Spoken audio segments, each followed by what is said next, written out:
Hoje o nosso tema é a lei de justiça, amor e caridade. Nós estamos estudando as leis morais, né? E hoje é a última das leis morais. Hoje é a lei que vai fazer o fechamento. Quando se está estudando as leis morais, logo no início, quando se entra nesse assunto, há uma afirmativa no Livro dos Espíritos de que a última lei é a que resume todas as outras. Então é bem essa que nós vamos estudar hoje. A última das leis morais e que resume tudo aquilo que nós já estudamos. Mas antes de nós entrarmos nessa lei, tem uma questão muito curiosa, porque todas as outras leis que nós estudamos, né, lei de adoração, lei de conservação, lei do trabalho, lei de destruição, de sociedade, de igualdade, de liberdade, todas elas, lei do progresso, são leis que têm um único aspecto. E essa de hoje, ela tem 3 aspectos.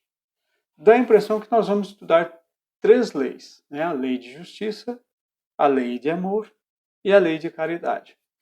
Então, não seriam 10 as leis morais, mas seriam 12 leis. Mas não, hoje nós vamos estudar uma lei moral, que é a lei de justiça, amor e caridade. Não são 3 leis, é uma única lei com 3 aspectos. E aí fica aquela pergunta, por quê? Por que são as 3 são uma lei só? Por que não são 3 leis? É uma pergunta muito boa, mas que é fácil respondê-la também. Segundo os espíritos, é impossível separar justiça de amor e caridade. Porque se faz uma justiça sem considerar amor e caridade, não é justiça. Se prega um amor que não tem justiça e não tem caridade, não é amor. E se faz uma caridade que não tem amor e que não tem justiça, não é caridade. Para ser caridade, elas têm que estar recheadas de amor e de justiça. Para ser justiça, tem que estar acompanhado do amor e da caridade. E para ser amor, sentimento nobre, puro, tem que estar acompanhado de justiça e caridade. Senão, nenhum dos 3 sozinhos não é o que se propõe. Então, essa lei que nós vamos estudar hoje, realmente ela é uma lei que resume tudo o que nós já estudamos até hoje. Porque tudo se resume a isso: justiça, amor e caridade. Tanto que, se nós tivermos que pegar uma única lei e trabalhar para que a gente se aperfeiçoe em todas as leis morais, é essa a lei, lei de justiça, amor e caridade.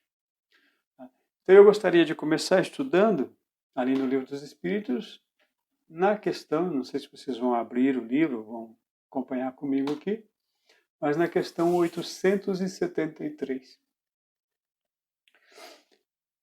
Uma coisa interessante com relação ao estudo das leis é que Kardec sempre abre o estudo, né, ele sempre abre o capítulo, ou quase sempre ele abre o capítulo, perguntando se essa lei ela é natural, né, como nessa questão 873.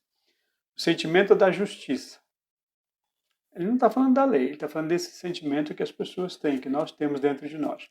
O sentimento da justiça está na natureza, então foi Deus que criou, ou ele é resultado de ideias adquiridas? Ou seja, só é justo quem estuda a justiça. As ideias adquiridas é aquilo que é transmitido pela educação, pela cultura, né, pela instrução. Então, o que a gente quer saber é o seguinte: se nós não tivéssemos instrução, se nós não aprendêssemos uns com os outros na lei de sociedade, aí nós teríamos esse sentimento de justiça? Ou esse sentimento de justiça que nós temos dentro de nós, ele independe das ideias que nós possamos adquirir de outras pessoas, dos ensinamentos, das instruções, do compartilhamento, né, de conhecimento das outras pessoas. É coisa de Deus, né? Se está na natureza, Kardec está perguntando, é de Deus ou é nossa mesma, humana, de nossa autoria? E aí os espíritos respondem, olha, ele está, esse sentimento de justiça, de tal modo na natureza, que vós, que vos revoltais à simples ideia de uma injustiça. Então, todas as vezes que nós observamos uma injustiça ou que nós pensamos em sofrer uma injustiça, já há em nós uma revolta, que é resultado de que esse sentimento está dentro de nós. Mas não é somente de nós, aqui humanos encarnados e que estamos vivendo numa sociedade desenvolvida. No próprio reino animal existe esse sentimento. Eu gosto de citar uma experiência que eu vi recentemente, não, um tempo atrás. Eu acho até que eu já citei aqui nesse estudo essa experiência, mas eu vou repetir, que onde um tratador, né, o pesquisador, ele tinha ali duas gaiolas, onde em cada gaiola havia um macaco, né? Não era um macaco, era um símio. Eu não lembro a raça, mas eram dois macaquinhos, né? Um em cada gaiola. Então ele chegou para o primeiro macaquinho e foi alimentá-lo. Então ele deu lá tipo uma abóbora para o primeiro macaquinho. Os pedaços de abóbora. E esse macaquinho comeu esse pedaço de abóbora. Eu não lembro agora qual era o vegetal, mas era tipo uma abóbora, né? Um chuchu, alguma coisa assim que não tinha muito sabor. E o primeiro macaquinho comeu aquele pedaço. Aí o tratador foi em direção ao segundo. E para o segundo, ele deu frutas, as frutas bem deliciosas, né? Tinha maçã, pera, algumas frutas assim muito saborosas. E o segundo macaquinho, se deliciou. Então ele voltou para o primeiro macaquinho. E nisso o primeiro macaquinho estava vendo, né? Ele viu que o outro macaquinho ali da gaiola vizinha, que era da mesma raça dele, ele igualzinho, né? Havia ganhado frutas. E o tratador veio para o lado dele e foi com mais um pedaço de abóbora. O que esse macaco fez? Ele pegou a abóbora e jogou de volta, né? Jogou na cara, tentou acertar e jogou com força para acertar no tratador. Ou seja, enquanto ele não havia visto a injustiça, né? Enquanto era só ele imaginava que os dois iam ganhar ali a mesma abóbora, tudo bem, ele comeu a abóbora. Não estou dizendo que a abóbora não é boa, mas certamente ele gostava mais de fruta do que da abóbora. Quando ele viu que o segundo macaco ganhou fruta e não abóbora, ele já se revoltou, né? Então esse é um sentimento que não está em nós humanos, é um sentimento que está na natureza. É claro que não é um sentimento que está igualmente distribuído na natureza. É isso que a gente vai estudar agora. Então é isso que o Espírito está dizendo. Está de tal modo na natureza que vos revoltais à simples ideia de uma injustiça, especialmente se o injustiçado somos nós. Mas o sentimento ele vai ser mais evoluído, ele vai ser mais puro quando esse sentimento se desperta, essa revolta é despertada quando nós vemos injustiça. Não somente conosco, mas uma injustiça com outras pessoas, uma injustiça com o planeta, com os animais, não importa qual seja a injustiça, né? No espírito mais elevado, esse sentimento ele é acionado sempre que uma injustiça acontece, né? Então ele continua ali. É fora de dúvida que o progresso moral, quanto mais nós vamos progredindo moralmente, desenvolve esse sentimento, ou seja, o sentimento vai se aperfeiçoando com o progresso moral. Mas o progresso moral não dá o sentimento a quem não tem. É fora de dúvida que o progresso moral desenvolve, aperfeiçoa, melhora esse sentimento, mas não dá. Não é o progresso moral que dá o sentimento. Deus o pôs no coração do homem. Aqui ele diz do homem, mas é no coração, está na natureza, né? Daí vem que, frequentemente, aqui, é claro, ele está tratando de nós, homens, né, espíritos. Mas não é somente em nós, tanto que ele diz lá atrás que está na natureza. Daí vem que, frequentemente, em homens simples e incultos, o que ele chama de homens simples e incultos são aquelas pessoas que não tiveram instrução, que não tiveram uma educação formal. Então, daí vem que, frequentemente, em homens simples e incultos, se vos deparam noções mais exatas da justiça do que nos que possuem grande cabedal de saber, ou do que em alguns homens, né, que têm um grande cabedal de saber. Ele está dizendo aqui que, então, a intelectualidade, o conhecimento por si só não dá o sentimento. E que mesmo homens que não estudaram, mesmo homens que não têm, mesmo inteligência ou grandes conhecimentos, é possível encontrarmos ali esse sentimento muito mais desenvolvido, noções mais exatas da justiça. De modo que nós vamos perceber então que o fato de uma pessoa não ter uma instrução não quer dizer que ele é inferior do que aquele que teve acesso à educação, a o que quer que seja, né? A escola, a educação formal, uma educação universitária. Porque o sentimento de justiça é tanto mais puro ele é, tanto mais desenvolvido, quanto mais moralizado for o homem. Pois bem, mas aí Kardec continua nesse mesmo assunto. Ora, sendo essa justiça, o sentimento de justiça, uma lei da natureza, como se explica, então, que os homens, nós homens, a entendemos de modos tão diferentes, considerando uns ser justo, o que a outros parece ser injusto? Então, se é um sentimento que está dentro de nós, Deus colocou nos nossos corações, por que há uma diferença nas interpretações da justiça? Ou que esse sentimento ele está diferente, em quantidades diferentes, porque algumas pessoas fazem coisas que parecem ser justo para elas, enquanto que outros que observam parece que está sendo cometida uma injustiça.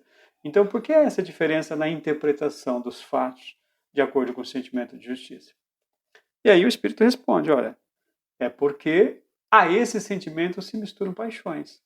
Paixões que o alteram, como acontece, como sucede, à maior parte dos outros sentimentos naturais, fazendo que os homens vejam coisas por um prisma falso. Então lembra que eu falei, né, que o sentimento de justiça ele vem principalmente quando o injustiçado somos nós. Mas esse não quer dizer que quando eu me sinto injustiçado, quer dizer que eu tenha um bom sentimento de justiça que esteja bem desenvolvido. Pode muitas vezes ser por conta das minhas paixões, inclusive o egoísmo, né? Ora, se, por exemplo, a história do macaquinho lá. Talvez, se o primeiro macaquinho recebesse a fruta e o segundo macaquinho recebesse a abóbora, talvez o primeiro macaquinho não ia se sentir mal, não ia fazer nada, né? Porque ele era o beneficiado. Da mesma forma como o segundo não fez nada, né? E o primeiro ganhou a abóbora e o segundo viu. Aí quando ele recebeu a fruta, ele não se sentiu mal, ele não quis que houvesse justiça, ele pegou a fruta e comeu, né? Então, da mesma forma, nós, homens, também temos coisas em que o sentimento de justiça nosso, existem ações que a gente tem um sentimento muito apurado quando é com a gente, agora quando é com os outros, não.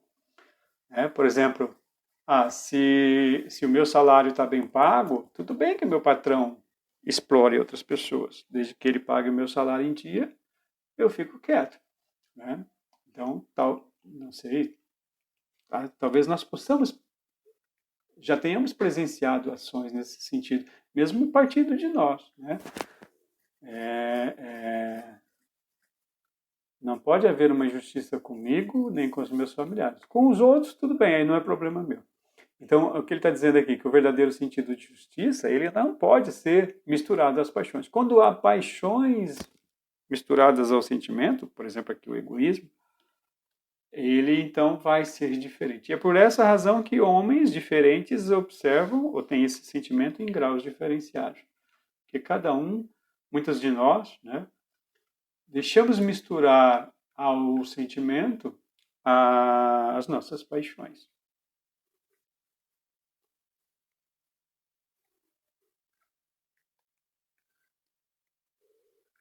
Pois bem, ainda nesse assunto, Kardec pergunta então para os espíritos.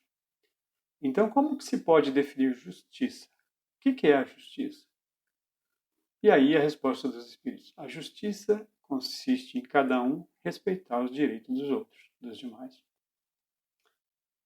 Diferente, né, do que nós vemos no dicionário, ele está vinculando aqui justiça com direito. Mas o direito dos outros, né? Justiça é cada um respeitar o direito dos outros. Como assim, né? Então Kardec continua. Na questão A, né, que é uma contra-argumentação dentro da mesma questão 875, ele pergunta, mas o que é que determina esses direitos?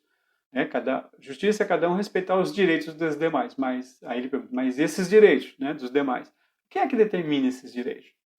Como é que a gente pode saber onde estão esses direitos? E aí os espíritos respondem, olha, duas coisas determinam os direitos de todas as pessoas. O primeiro é a lei humana, né? A lei que nós humanos criamos, né? Limite de velocidade, não proibido roubar, proibido pisar na grama, esse tipo de coisa, né? Isso é lei humana e a lei vai conceder direitos. Então existe o direito de propriedade, direito de ir e vir, vários direitos, né? Que são definidos pelas leis humanas. E a outra coisa que determina os direitos são a lei natural. Então existem dois tipos de direitos. Existem os direitos adquiridos pela lei humana. Por exemplo, eu vou lá, trabalho, ganho dinheiro e compro um imóvel, compro um automóvel, compro um bem. Eu tenho direito de posse a esse bem, é um direito adquirido. Eu não nasci com esse direito, a não ser, em alguns casos, né, transmissão de herança, esse tipo de coisa. Mas ainda assim é um direito transmitido pela lei humana. Né? Um simples atestado, um simples testamento pode mudar tudo isso.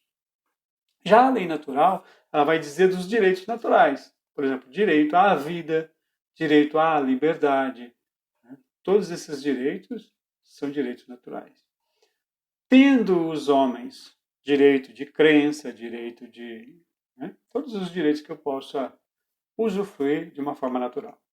Tendo os homens formulado leis apropriadas a seus costumes e caracteres, e também apropriadas ao seu tempo, essas leis humanas, estabelecem direitos que podem ter variado com o progresso das luzes. Ele está dizendo o quê? Que as nossas leis, embora quando elas sejam criadas, elas visem o bem da humanidade, as nossas leis, por serem leis humanas, por serem leis imperfeitas, porque foram criadas por pessoas imperfeitas, elas acabam caducando. Né? Então, existem leis que não têm mais necessidade. Veja, diz o Espírito, se hoje as vossas leis, sem serem perfeitas, não continuam perfeitas as leis de hoje, mas veja se elas, mesmo sendo imperfeitas, elas consagram os mesmos direitos que as leis da Idade Média. O que ele está dizendo? Na Idade Média, havia muitas leis que hoje, se a gente for ler, for estudar, a gente vai ficar horrorizado. Eu me lembro mesmo de uma lei, gosto de citar essa, porque essa é bem evidente, que era uma lei que dizia o seguinte, né? E em certo país, né, na época da Idade Média, a gente sabe que haviam os ricos e os pobres, havia o povo e os nobres, né? As terras eram dadas pelos reis aos nobres. E o povo, né, os plebeus, eles trabalhavam nas terras. Então eles podiam plantar e colher. Mas as terras não eram deles, as terras eram do senhor, do nobre. Então como que acontecia? Então o nobre dedicava lá uma parte das suas terras para uma família, essa família produzia, plantava, colhia, e esse resultado da colheita não era de quem plantou e colheu, era do dono das terras. E esse dava para a família que plantou e colheu uma parte, e geralmente era uma parte bem pequena. Era uma parte miserável que mal e mal dava para garantir a sobrevivência. Então, era muito distante as duas classes sociais, eram muito distantes uma das outras. Né? Quem era nobre tinha muito e quem era plebeu tinha pouco mesmo. Mal tinha para sobreviver e se manter. E uma lei que era... Então, essa lei é uma lei que já é injusta para nós. Outra lei injusta que havia nessa mesma época é o seguinte.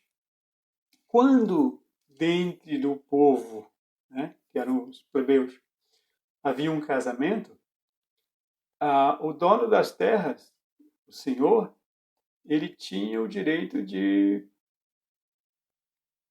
passar a lua de mel com a noiva. Então havia o casamento, mas quem tinha a lua de mel era o nobre. O marido, somente a partir da segunda noite em diante. Né? Hoje, para nós, é uma lei grotesca, é bizarra, né? Não é somente injusta, é uma coisa muito imoral. Mas naquela época não se diz que as pessoas aceitavam, mas era uma lei. Era assim que era. Então, quando ele diz ali, veja se hoje as vossas leis, que não são perfeitas, e aqui ele não está nem falando com as nossas leis de hoje, ele está falando das leis de 1857, de quando esse livro foi escrito. Veja se elas, comparadas com as leis da Idade Média, se são iguais. Não são. as leis nossas hoje são muito aperfeiçoadas, são muito mais justas. Possivelmente, daqui a 100 anos, quando nós formos estudar as nossas leis de hoje, nós vamos ficar aterrorizados por entender que as nossas leis hoje são leis terríveis também, né? Para nós hoje está tudo bem, mas daqui a 100 anos, quando o nosso progresso moral for diferenciado, ou daqui a 200, a 300, daqui a 1000 anos, né? Quando houver um grande espaço de tempo, possivelmente o nosso sentimento de justiça já vai estar tão mais aperfeiçoado que nossas leis hoje vão parecer leis bizarras. Entretanto, continua o Espírito falando, esses direitos antiquados, que agora se vos afiguram monstruosos, pareciam justos e naturais naquela época. Nem sempre, pois, é acorde com a justiça o direito que os homens estabelecem. Aqui ele está levantando um ponto muito interessante. Ele diz o seguinte, olha, o direito que é baseado nas leis humanas nem sempre é justo. Então podem haver leis que legalizem atos que, por mais que essas leis legalizem esses atos, eles permaneçam injustos. Um exemplo foi esse que eu dei, né? Há 100 e poucos anos atrás, pouco mais de 100 anos atrás, era legal, que eu digo legal estava dentro da lei alguém ter escravos, bastava você ter dinheiro para comprá-lo, né? E ter dinheiro suficiente para alimentá-lo, que era com pouca coisa. Então, era legal ter escravos? Era legal. Não era um crime. Era justo? Não era. Então, nem sempre, diz ele, está de acordo com a justiça o direito que os homens estabelecem. Então, nós não precisamos nem voltar na Idade Média para a gente observar isso. Há pouco mais de 100 anos, e até hoje, em algumas sociedades, a escravidão era legal. Continua. Ainda na letra A. Ademais, o Espírito ainda continua explicando. Além disso, esse direito humano, o direito que as nossas leis humanas concedem, regula apenas algumas relações sociais. Quando é certo que na vida particular, aqui dentro do nosso íntimo, há uma imensidade de atos unicamente da alçada do Tribunal da Consciência. Ou seja, há muitas coisas que eu faço, há muitas coisas que eu convivo diariamente que não existe uma lei regulamentando. É um exemplo que eu gosto de citar. Hoje no Brasil não existe uma lei que diga que você comprar lá do Paraguai aquele aparelhinho de televisão que capta a Sky e outros canais de televisão, não há uma lei dizendo que isso é crime, né? O pessoal chama de Sky Gato, né? O Gato Net, né? Tem vários nomes. Porque não existe uma lei, não é crime. Não existe uma penalidade. Olha, se você tiver na sua casa esse aparelhinho que rouba o sinal da TV que está no ar, que ele é transmitido para os aparelhos que têm um decodificador legal. Se você se apropriar desse sinal sem pagar, você está cometendo um crime e a penalidade é multa de X e não sei. Não existe essa lei. Como não existe a lei, não é crime. Então a gente vê que as pessoas, é normal ter isso para a sociedade atual. É normal, não é ilegal, mas a pergunta que a gente faz é justo? Moralmente falando, é justo? Então, o que ele está levantando aqui é o seguinte, nós temos que respeitar as leis humanas, o direito humano, mas não devemos basear a nossa justiça apenas no direito humano. Em alguns momentos, nós vamos ter que não usufruir de algum direito que a gente possa ter que esteja em desacordo com a justiça divina. Ele chama aqui, há atos, há uma imensidade de atos que estão unicamente na alçada do Tribunal da Consciência. Então não haverá um juiz aqui na Terra que vai me julgar. Mas ainda assim são os atos praticados por mim ou por outras pessoas que de certo modo vai haver um julgamento. Claro que não vai ter um tribunal espiritual lá que vai me julgar. mas a minha própria consciência é que vai julgar isso, né, depois. Então eu tenho que prestar atenção nisso também. E aí, ainda ele continua nesse mesmo assunto. Veja que ele está querendo esgotar bem essa questão da justiça. Se alguém tiver uma pergunta para fazer, fique à vontade. Tá? É só mandar no chat ou abrir o microfone e falar. Ainda nesse assunto, questão 876. Posto de lado o direito que a lei humana consagra, ou seja, não vou falar mais desse direito da lei humana agora. Vamos falar do direito da lei da justiça divina. Qual a base da justiça segundo a lei natural?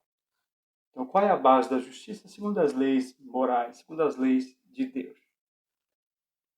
Aí o Espírito responde: disse o Cristo, queira cada um para os outros o que quereria para si mesmo. No coração do homem, imprimiu Deus a regra da verdadeira justiça, fazendo que cada um deseje ver respeitados os seus direitos. Então, a regra da verdadeira justiça é: eu quero que meus direitos sejam respeitados. Na incerteza de como deva proceder o homem com o seu semelhante, em dada circunstância, trate o homem de saber como ele gostaria que com ele procedessem na mesma situação. Ou seja, eu estou ali num litígio com um patrão ou com um funcionário, ou estou numa separação conjugal. Eu estou em dúvida como eu devo agir nessa situação. O que ele está dizendo? Bora, se você não sabe se o que você está fazendo é certo ou errado, imagina que você fosse o outro. Então, se você está entrando na justiça contra o seu patrão, imagine então, nesse caso, você sendo o patrão e um funcionário seu viesse reclamar o que você está reclamando do patrão. Como você enxergaria? Então, você está num divórcio, você é o marido, ou você é a esposa, não importa. Se você não sabe se você está sendo justo, se coloque no lugar do outro. E imagine como você se sentiria se fosse o outro fazendo para você o que você está fazendo para o outro. Guia mais seguro do que a própria consciência não lhe poderia Deus ter dado para nós homens. Qual é o guia mais seguro que ele deu? A nossa consciência. Então, na dúvida, se coloque no lugar do outro.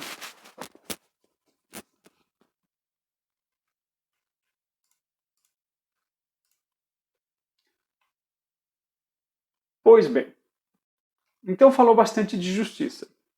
Vocês querem fazer alguma pergunta relacionada à justiça? Basicamente, justiça é fazer para o outro o que eu gostaria que o outro fizesse para mim. Do mesmo jeito, não fazer para o outro o que eu não gostaria que o outro fizesse para mim. Respeitar nos outros o direito que eu gosto, que eu quero que os outros respeitem os meus, né? Para mim. Não praticar as injustiças que eu não gostaria que fossem praticadas para mim. Justiça basicamente se resume a isso. Aí ele vem agora então falar de caridade e amor ao próximo. Primeira coisa, né? Qual é a diferença de caridade e de amor? É engraçado que há uma confusão com relação a esses dois termos, porque até mesmo na Bíblia tem lá uma passagem muito famosa lá da carta de Paulo aos Coríntios, né? Que em algumas traduções está escrito assim, está falando da caridade, né? A caridade, ela não reclama, é benigna, tal, tal. E algumas outras traduções, acho que é Coríntios, 1 Coríntios capítulo 13, algumas outras traduções não estão falando de caridade, estão falando de amor, né? Como se as duas coisas fossem sinônimos. E aqui ele está tratando caridade e amor como duas coisas diferentes, né? Porque é caridade e amor. Não faria sentido se fosse a mesma coisa ele tratar as duas coisas de uma vez só. Ele iria falar só caridade ao próximo ou só amor ao próximo, né? Mas não. Ele diz de caridade e amor ao próximo. Tanto que a lei é lei de justiça, amor e caridade. Não é lei de justiça e amor e nem lei de justiça e caridade. Né? Se as duas coisas fossem a mesma, poderia se resumir. Ao invés de falar os dois nomes, falar um só, para economizar. Mas não, é tratar dos dois. Então, amor é um sentimento. Basicamente, amor é um sentimento. Mas é um sentimento bom, né? E a caridade é uma ação, não é um sentimento. É uma ação. Mas é uma ação que sempre vai produzir o bem, que sempre visa o bem. Diferenciado isso, então vamos entrar no mérito ali da questão da caridade. Na questão 886, Kardec pergunta para os espíritos qual o verdadeiro sentido da palavra caridade. Mas ele não quer saber o que o espírito acha.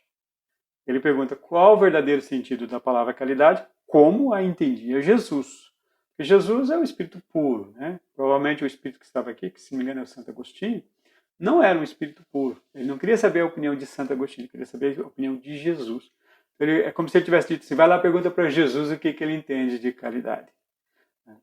E aí o Espírito responde, olha, segundo Jesus, caridade é benevolência para com todos, indulgência para as imperfeições dos outros e perdão das ofensas. Nós precisamos entender o que sejam essas três coisas para entendermos essa resposta. Benevolência para com todos é seja bom com todos. Seja bom com todos, com todos. Assim, mas com todos o quê? Com os bons? Não. Seja bom com todos.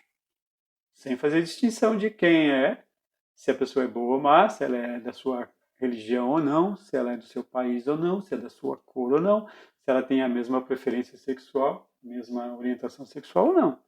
Não importa quem seja. Benevolência para com todos. Indulgência para as imperfeições dos outros. O que é a indulgência? A indulgência é um sentimento que nos coloca em situação de igualdade, no seguinte sentido. Quando eu vejo alguém fazendo uma coisa errada, se eu não tiver a indulgência, minha primeira atitude, meu primeiro ato com relação àquilo que eu estou presenciando, seja uma maldade, seja uma injustiça, é julgar e condenar. Quando eu trato dessas ações com indulgência, quando eu vejo uma injustiça, ou mesmo uma maldade, ou um erro, um crime, qualquer coisa, mas que eu ajo com indulgência, eu vou entender que o outro está fazendo o que faz porque é imperfeito. Tanto que ele diz, indulgência para as imperfeições dos outros. Porque ele é imperfeito, ele comete erros. Da mesma forma que eu, sendo imperfeito, cometo erros. Né? Não quer dizer que eu tenha que concordar com os erros. Quer dizer o seguinte, não se apresse em julgar. Calma, vamos analisar. E perdão das ofensas. Perdão das ofensas que eu recebo.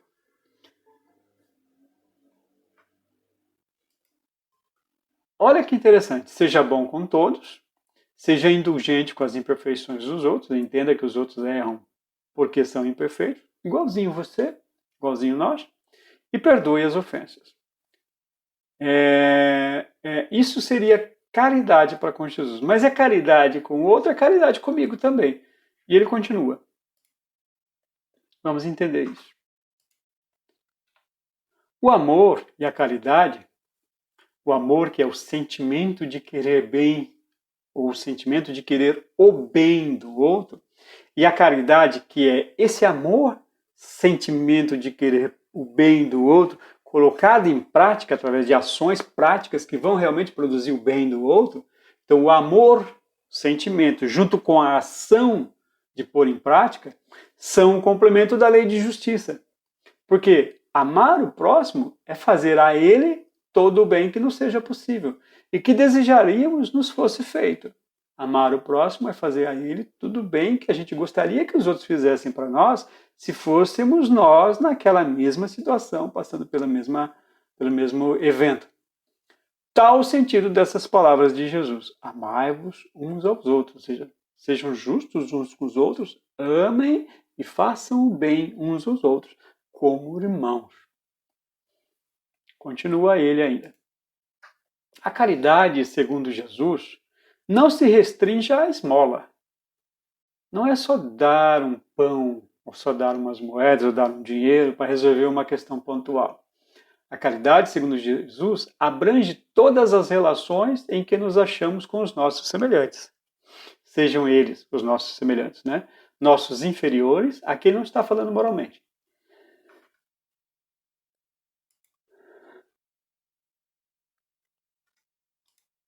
Perdão, um espirro aqui. Então, sejam eles nossos inferiores, socialmente falando, né? Uma pessoa pobre, uma pessoa que é funcionária, um colaborador. Sejam eles nossos iguais ou sejam eles nossos superiores. Olha que interessante. E eu tenho que fazer caridade com quem está inferior a mim, socialmente falando. Tenho que fazer caridade, ou não é que eu tenho, né? Bom para mim que eu faça caridade com quem está no mesmo nível que eu. E eu ainda tenho esse dever com quem está num nível superior. Ou seja, eu sou um pobre e, segundo essa lei, eu tenho que fazer caridade com o rico. Como é que o pobre vai fazer caridade com o rico? Para o rico. Vejam, como ele disse, não se restringe a esmola, não é dar uma coisinha. Né? Então a caridade é uma coisa muito mais profunda. Vamos ver lá se a gente descobre o que é isso. A caridade, nos prescreve a indulgência. A indulgência para o igual, para o inferior e para o superior. Porque também de indulgência precisamos nós mesmos. E a caridade nos proíbe que nós humilhamos os desafortunados, aqueles que estão numa situação inferior à nossa. Contrariamente o que é normal, o que se costuma fazer. Geralmente, quando nós encontramos alguém que está numa situação precária, né, nós agimos sem muito respeito com aquela pessoa, né? Sem muita caridade. Às vezes a gente faz uma caridade, mas aquela caridade da imposição, da soberba, ou aquela caridade do vai logo embora, né? Mas segundo Jesus, isso não é caridade. Aí continua ele dizendo, né? Normalmente não se costuma fazer caridade com quem está desafortunado. Apresente-se uma pessoa rica e todas as atenções e cuidados e deferências lhes são dispensáveis. Se for pobre, toda a gente como que entende que não precisa se preocupar com ela. No entanto, quanto mais lastimosa, quanto mais difícil seja a posição de uma pessoa, tanto mais cuidado devemos pôr em lhe não aumentarmos o infortúnio pela humilhação.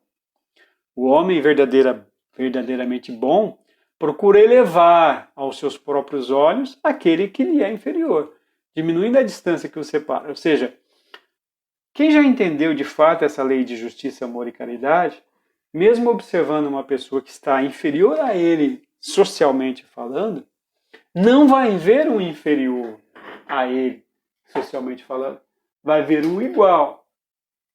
E nós que somos espíritas, que já conhecemos a lei de causas e efeitos, já conhecemos a reencarnação, nós entendemos que se nós todos, inclusive já estudamos recentemente a lei de igualdade, nós todos somos iguais perante Deus, se Deus permite que aquele meu irmão que eu estou observando que está numa situação difícil passe por aquela situação, por aquele infortúnio, como é chamado ali, por que eu acho que ele não vai me deixar passar pela mesma situação se eu precisar passar por ela para aprender uma lição? Então, o homem verdadeiramente bom não se enxerga superior ao demais, por mais que o outro esteja necessitado. Mas o homem verdadeiro bom procura enxergar o outro no mesmo nível que nós, aos seus próprios olhos.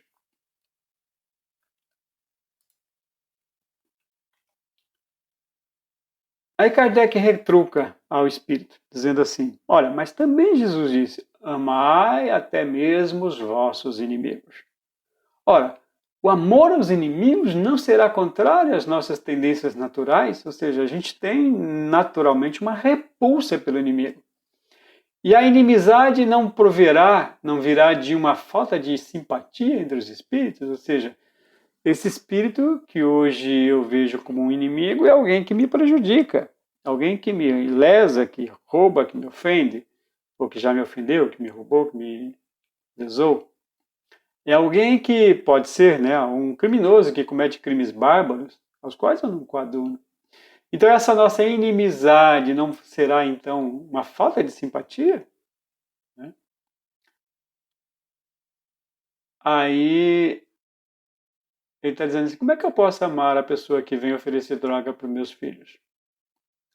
Como é que eu posso amar o ladrão ou aquele político lá que está fazendo tanto mal para a sociedade? Como amar o bandido que vem e rouba, o assassino que mata? Como amar o que gosta de fazer guerra, o explorador, aquele que escraviza? Como amar essas pessoas? Como amar aquele que me roubou, aquele que me agrediu? Como amar aquele um que me traiu,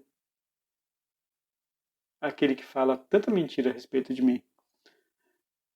E aí o Espírito vai dizer, olha, é certo que ninguém pode votar aos seus inimigos um amor terno e apaixonado. Isso vai contra a lei natural, vai contra o nosso sentimento natural. Mas não foi isso que Jesus pretendeu dizer. Amar os inimigos é perdoar-lhes e lhes retribuir o mal com o bem, mesmo que eu não esteja com vontade de fazer isso. Aquele que assim procede se torna superior aos seus inimigos, porque se um inimigo meu ele faz alguma coisa para mim, me prejudica, eu naturalmente vou achar que aquela pessoa é uma pessoa inferior. Mas se eu retribuo ele com uma ação semelhante, isso me coloca numa condição de igualdade. Né? Como eu posso achar que fazer a mesma coisa que o outro fez me torna melhor que ele? Aquele que assim procede, ou seja, que perdoa, que retribui o mal com o bem, se torna superior aos seus inimigos. Ao passo que abaixo deles, olha, abaixo não coloca no sentido de igualdade, se coloca abaixo aqueles que se coloca, aliás, ao passo que abaixo deles se coloca quem procura tomar vingança. Por quê?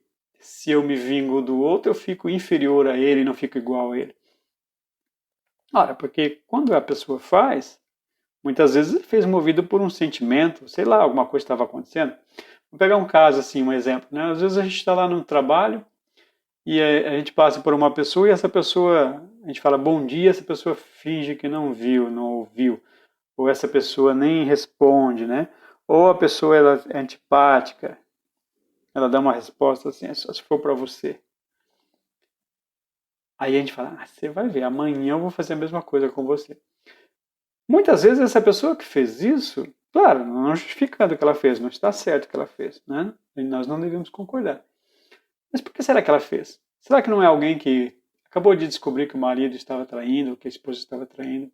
Será que não é alguém que teve que buscar o filho lá no ponto de drogas? Alguém que acabou de apanhar em casa? A gente não sabe, né? O que está acontecendo dentro do íntimo daquela pessoa. E muitas vezes, muito embora não seja justo o que ela está fazendo, ela tem uma razão de assim ser. Que se a gente fosse analisar isso, a gente ficaria muito condoído, né, daquela situação, não desejaria o mal.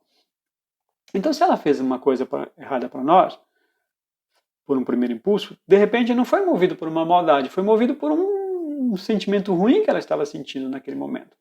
Mas se eu me vingo, aí é o meu orgulho que está retribuindo. Não é porque eu estou passando por uma situação semelhante à dela.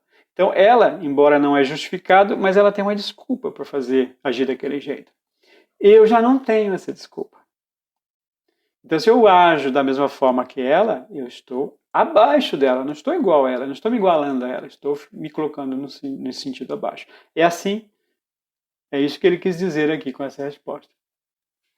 Então quando Jesus diz, amai os vossos inimigos, assim, não é assim, puxa, então eu tenho que sentir um amor por aquela pessoa. Não, se ele é teu inimigo, o problema é dele. Então não precisa amá-lo, mas também não odeia, não faça o mal, não se vingue, não deseje o mal, não procure o mal. A pessoa te magoou, te fez o mal, perdoa. Aqui, o perdão é uma chave, é uma arma secreta que nós temos para resolver essas questões. Porque quando nós falamos de perdão, a impressão que dá é que assim, bom, se eu perdoar o fulano recebeu o meu perdão, ele está sendo beneficiado, né? Eu estou dando a ele algo que ele não merece. Mas o perdão, se analisado filosoficamente ou de acordo com essa questão que nós estamos estudando da caridade, o perdão ele vai servir para nós como uma blindagem. Para a gente entender bem isso, vamos pensar assim naqueles filmes de espaço, né? Não sei se vocês já assistiram filmes assim que tem aquelas guerras, né? Guerra nas Estrelas, né? Jornada. E aí então tem aqueles casos assim, né? Que duas naves inimigas se encontram no espaço e uma começa a atirar na outra. Aí a primeira coisa que eles falam, né? Levanta os escudos, né? Os campos de força. Daí, então, em volta da nave tem um campo de força, que os tiros não penetram nesse campo de força. Não tem nada lá, né? Só uma energia. Né? E aí os tiros que vêm de fora, né? Os torpedos, aquelas coisas, não entram, não danificam a nave. O perdão, se nós formos entender ele bem, ele seria como um campo de força que nós colocamos em torno de nós. Quando alguém lança uma ofensa para nós, imaginamos que essa ofensa é como um tiro lá de uma nave mandou para outra. O perdão seria o que eu coloco em volta de mim para me proteger dessa ofensa. Ou seja, ele falou ofensa, tudo bem, mas eu já perdoo antes dessa ofensa entrar no meu coração e gerar ali mágoa, ressentimento, ódio. Então, se eu conseguir perdoar ele antes dele entrar, é como se eu tivesse realmente bloqueado. Quem é o beneficiado se eu perdoo o fulano? Eu, porque aquela mazela que ele jogou em mim não vai entrar em mim. Vejam, quando eu perdoo alguém, não quer dizer assim que fala, nossa, tá tudo bem, pode continuar fazendo isso que você fez aí que tá certo. Não é isso. Eu não concordo com isso que você fez. Você falou que eu sou tal coisa, fez ali uma calúnia, eu não concordo com isso. Mas eu não preciso introjetar. Perdoa de cara e desvincule. Porque a melhor forma de nós nos algemarmos a alguém é odiando. Todas as vezes que eu odeio alguém, porque a pessoa é desse jeito, ou porque a pessoa fez isso, é como se eu estivesse me amarrando a ela. Então, quando Jesus fala, perdoai os vossos inimigos, ele está dizendo assim, não se amarra às pessoas. Não pelo ódio. Você pode se amarrar, mas se amarra pelo bem, pelo amor. Né? Então, se a pessoa é alguém que é seu inimigo, se ele é seu inimigo, o problema é dele. Agora, se você for inimigo dele, aí o problema é nosso. Se alguém é nosso inimigo, é problema dele. Se nós formos inimigos de alguém, aí o problema é nosso. Aí é nós que vamos responder. Né? Se ele faz coisas erradas conosco, eu perdoo e ele se acerta com a lei divina. Ele vai se acertar com a lei divina. Se eu me coloco na condição de justiceiro, de vingador, então é eu que vou ter que me acertar com a lei divina depois. Eu que estou encrencado. Então eu estou abaixo daquele. Então é de nosso interesse que nós entendemos bem isso. Como ele diz que caridade não é esmola, Kardec pergunta, mas então o que se deve pensar da esmola? Eu não devo dar esmola para as pessoas? Aí o que o Espírito responde? Olha, o homem que é condenado a pedir esmola, ele se degrada física e moralmente. Se embrutece.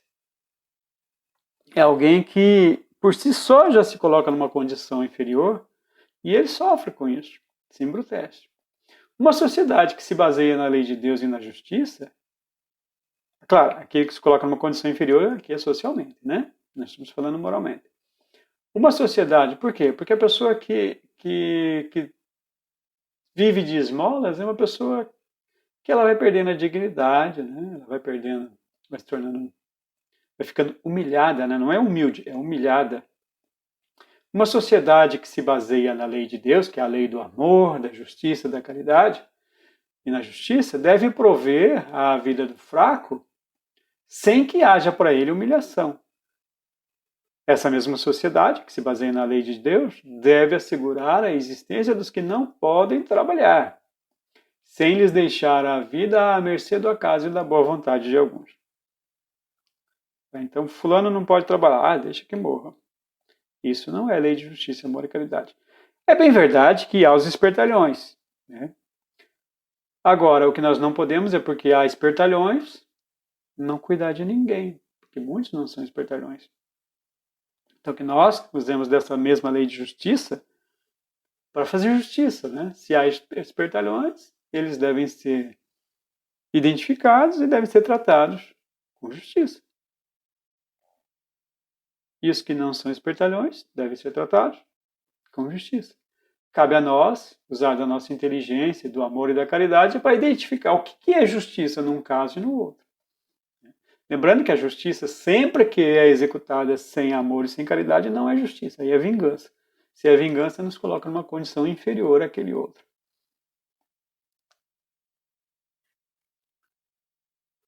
Diante dessa resposta, olha, o homem que é condenado a pedir esmola se degrada, se embrutece, ou seja, não é uma coisa boa, Kardec pergunta, então quer dizer, dar-se-á que você reprova a esmola?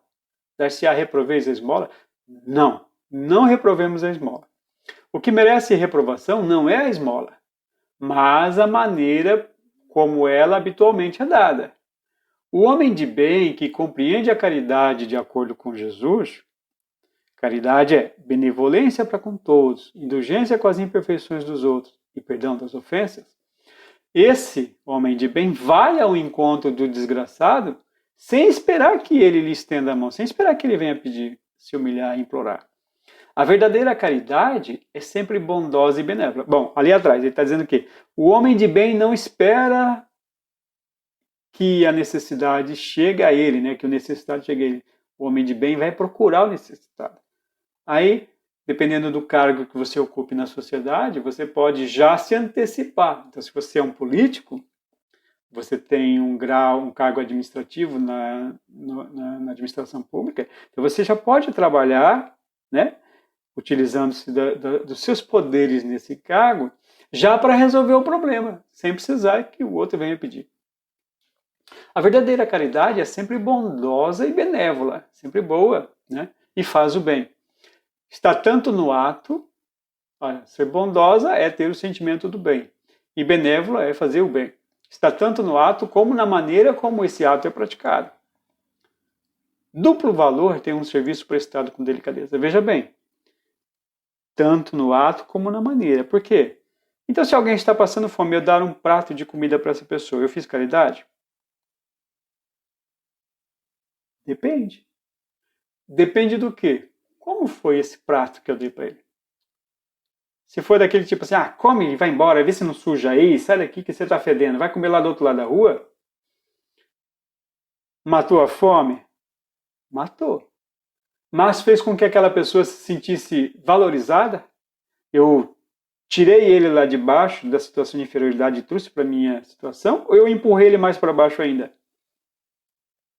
Se eu empurrei ele mais para baixo ainda, ou se eu não fiz nada para tirá-lo da situação inferior que ele se colocou e trazer no sentido de igualdade minha, não foi caridade. Pode ter matado a fome, mas não foi caridade. Aí ele vai dizer a regra aqui embaixo. Ó, duplo valor tem um serviço prestado com delicadeza. Né? Então, quando eu faço com delicadeza, com amorosidade, com respeito, tem duplo valor. O qual, se for com arrogância, pode ser que o necessitado obrigue quem o recebe a aceitá-lo, mas o seu coração pouco se comoverá. Então, o duplo sentido qual é? Eu matei a fome e valorizei a pessoa, promovi a pessoa, fiz com que ela se sentisse importante, nem que fosse por um momento, que ela se sentisse bem, acolhida, né? É isso que ele está dizendo.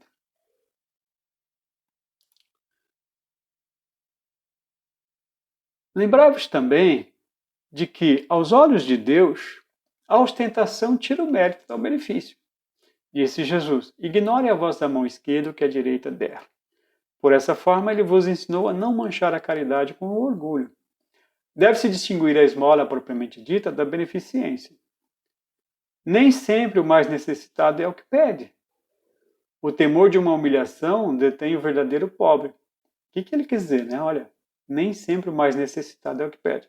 Muitas vezes o que está pedindo, ele está precisando ali de um apoio material, mas pode ser um espírito muito mais moralizado que aquele que está dando o apoio material.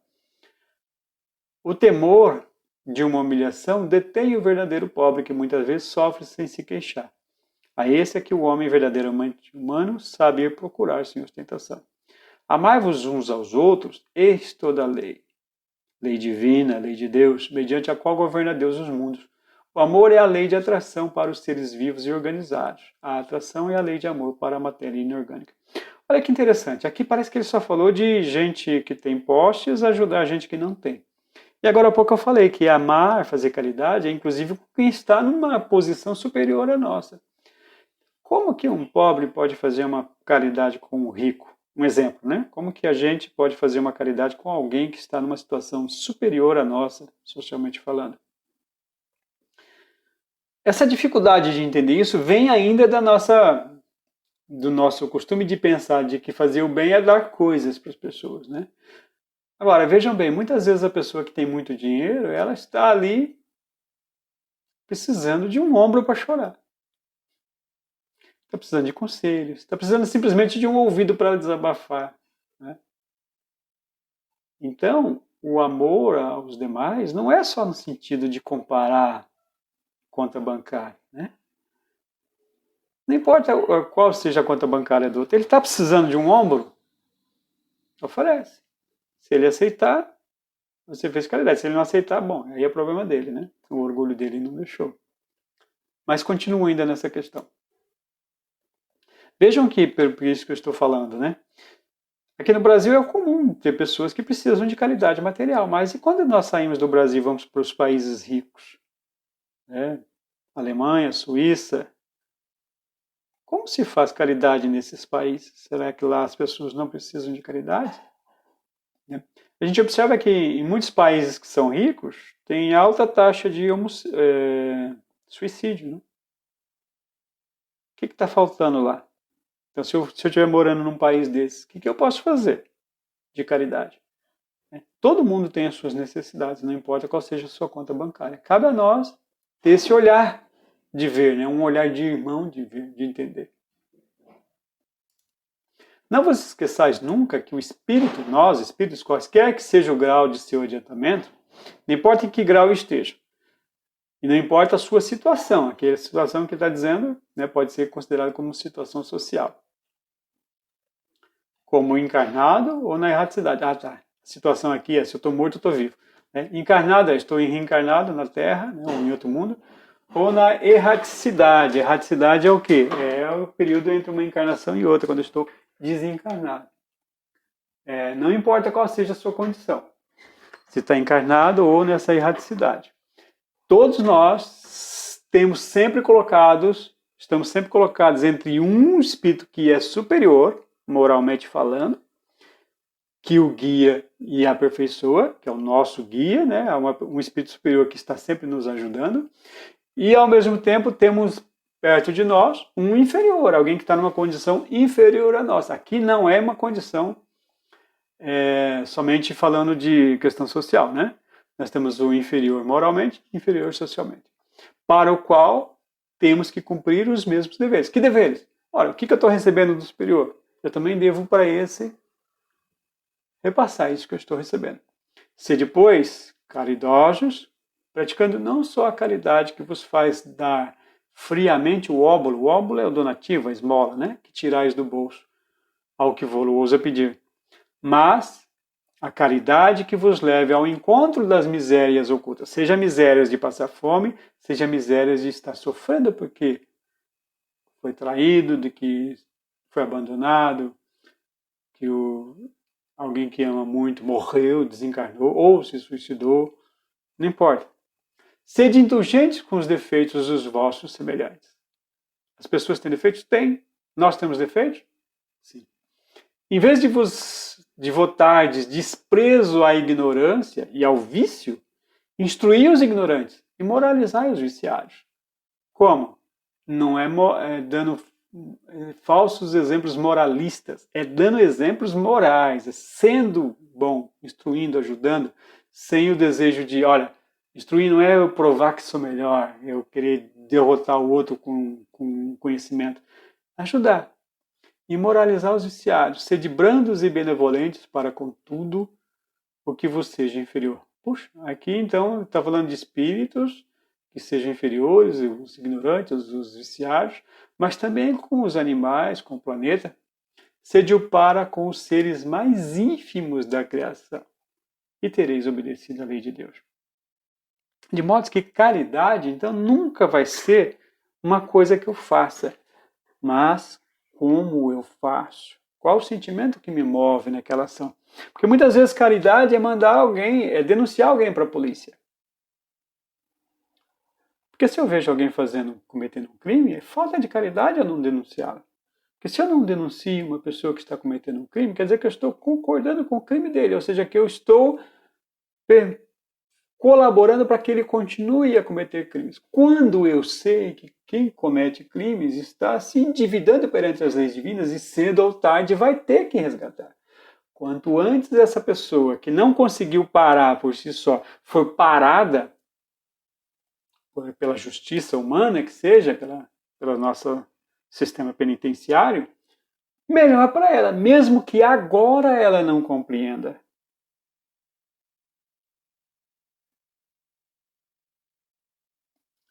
Mas se eu fizer isso porque eu quero me vingar dele, então não foi justiça, amor e caridade. Né? Então, vejam, então tudo bem, a pessoa veio aqui, roubou a minha casa, me assaltou, ele é o meu inimigo nesse momento. Então, Jesus falou, ama. Como que eu vou amar essa pessoa? Não odeie, não deseje o mal, não se vingue. Você pode até denunciá-lo às autoridades, você pode até prendê-lo, mas que esse prendê-lo não seja com o intuito de que ele vá sofrer na cadeia. Né? Não deseje o mal da pessoa, pague com o bem. Se o seu sentimento for de que ele seja afastado da sociedade, porque ele está doente, nesse momento ele não pode viver em sociedade, foi uma bondade, foi uma caridade, foi justiça que você fez. Se você fez essa mesma ação, mas o sentimento seria falar assim, manda essa pessoa para apodrecer na cadeia, e mesmo que o que vai acontecer depois está fora da nossa alçada, eu não consigo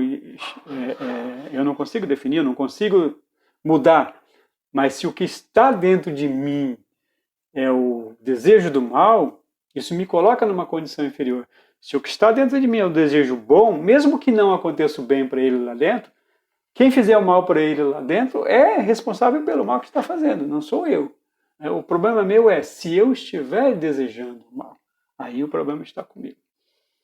Então essa lei, que vai resumir tudo o que já foi falado até agora sobre leis morais, diz o seguinte, faz o bem para todo mundo. Em alguns momentos o bem vai ser dizer sim, em outros momentos o bem vai ser dizer não.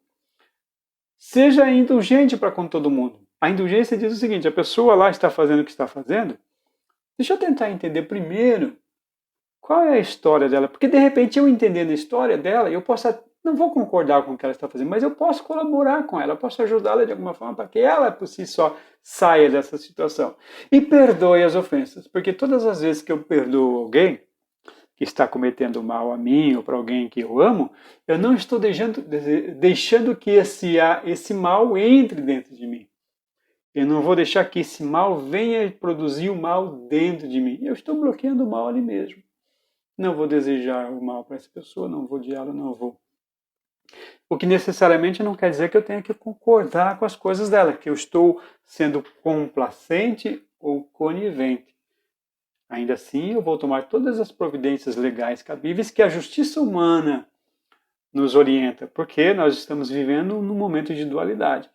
A César o que é de César, a Deus o que é de Deus.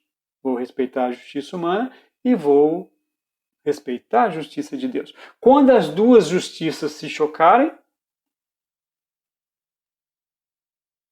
eu fico com a melhor. Eu fico com a de Deus.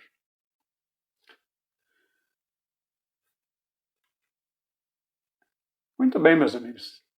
Esse foi o último tema das leis morais. A partir da semana que vem, nós vamos iniciar agora um estudo que é a perfeição moral. Ou seja, baseado em tudo isso que nós estudamos até hoje, na semana que vem nós vamos estudar quais são as dificuldades que nós temos, nós vamos estudar alguns vícios que nós temos, por exemplo, a questão do orgulho e do egoísmo, e os meios que nós temos de combater esses vícios. Porque os espíritos dizem que todas as vezes que você quer combater um vício, você não pode fixar no vício. Você tem que fixar na virtude que é oposta a esse vício. Então, se eu sou uma pessoa que conta muita mentira, eu tenho que exercitar a prática de falar a verdade. Só assim que eu vou destruir a mentira. Se eu prestar muita atenção na mentira, eu não vou conseguir. Então, nós vamos ver quais são os piores vícios e que são os vícios mais radicais, dizem os espíritos. Radicais no sentido que é aquele que está na raiz de todos os males da humanidade. E aí nós vamos estudar também quais são as características dos homens de bem e um método Kardec pediu para os espíritos um método, mas um método que fosse prático, ou seja, que já tivesse sido testado e que fosse o mais eficaz para que temos nós de já começar a resolver as nossas questões morais desde hoje, para que a gente já comece a colher desde hoje a felicidade dos espíritos que estão se melhorando. E aí os espíritos então vão trazer um método. Então na semana que vem, eu acho que não vai dar para ver isso na semana que vem, a gente vai ver em 2 momentos, né? Vai ser uma aula que vai ser dada em 2 partes. Nós vamos ver então a questão das virtudes, os vícios, as paixões, e acredito que na outra semana nós vamos ver então esse método que temos nós para resolvermos todas as nossas dificuldades. Então eu convido a todos para estarmos de volta na próxima semana. Quem não pode assistir online, né, que assiste a gravação, também depois estará gravado e poderá acompanhar. Se alguém tiver alguma pergunta, agora já não temos mais tempo para responder, pode mandar ali no WhatsApp. Ou, se quiser, pode entrar no blog, que nós vamos mandar o link daqui a pouco no canal ali do WhatsApp, e fazer a pergunta direta no tema, que esse tema vai ser colocado lá no blog. Eu agradeço a todos que estiveram aqui, que acompanharam a aula. Agradeço a Deus também por nos ter permitido esse encontro renovador e esclarecedor, que envolva cada um de nós nesse resto de noite, que possamos refletir a respeito dos assuntos que aqui discutimos. E quem tiver interessado, que pegue o capítulo lá do Livro dos Espíritos, da última lei moral, que é a lei de justiça, amor e caridade, leia o capítulo inteiro, que tem mais outras questões que estão ali, que nós não conversamos hoje. Obrigado a todos que estiveram. Tenham todos uma boa noite, uma excelente semana. Que Deus nos abençoe.